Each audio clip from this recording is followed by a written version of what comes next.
Donald Trump na mbulamatari na ye balobi batelemeli na makasi penza eyoma esalamaki omwa misato na Capitole.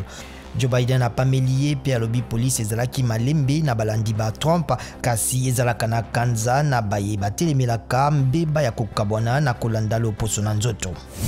Nancy Pelosi motambusi ya ndako ya bakelimi beko na États-Unis alobi esengeli kolongola président Donald Trump na lombango sima na eyoma balandi baye basalaki na congrès asengi na vice-président ya Trump Mike Pence kosalela 25e amendement ya bukuli konzi pona koloba ete mokonzi ya mboka abongi te na ebonga. Congo Bravazille ekobanda kopesa mangwele ma COVID-19 na suka ya trimestre ya yambo ya 2021. OMS pe sakoli ete mangwele mango makobanda kopesama na bikolo bya bobola na nzela ya mabongisi COVAX na suka ya janvier pe na kati ya février.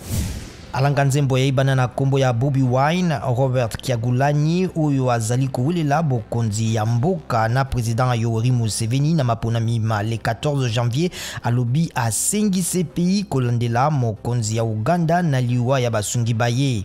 Bato koleka tukumitano na minei bakufaki na mobulu tango police kangaki BobiWine na novembre.